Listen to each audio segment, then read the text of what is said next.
here's where I think it's funny. If I ever made a statement like, I know words better than any other person, I know words all right.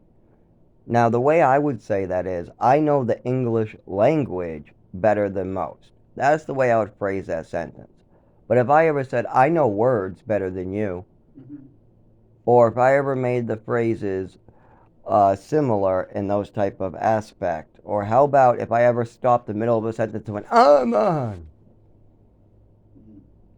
you would think it was my neurological disorder. Now, what if our President of the United States said he knows words the best? What happens when the President was so confused and out of touch in reality that he believes that he knows words the best when he can't even form, I know the English language better than other people? The President of the United States made this the actual sentence, I know words better than you. I know words the best. These were the phrases he uses. Sorry, I have a Nicorette in my mouth and I have a neurological disorder. You're probably having difficulty hearing me. But there's multiple times where average people might misspeak.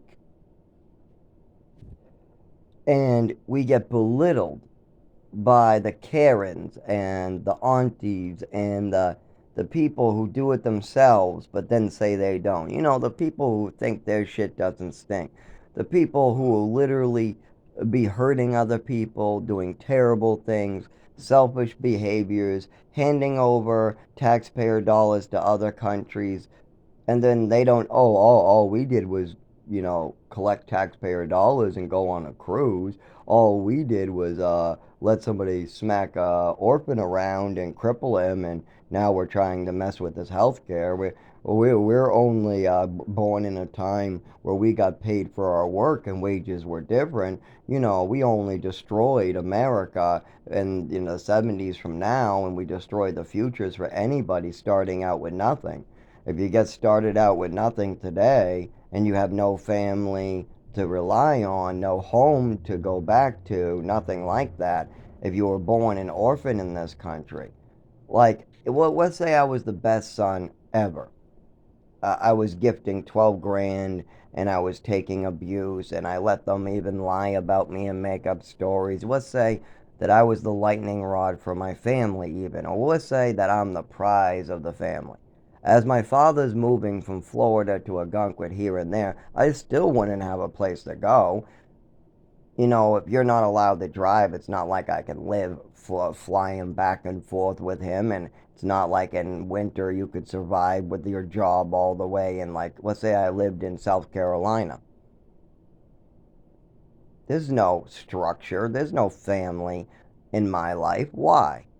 Well, I was born as an orphan and I was adopted by older parents, but I was also adopted while getting slipped drugs, and most likely my adoption had a lot more to it, seeing as I experienced an overdose. But I had no clue what was going. I still am.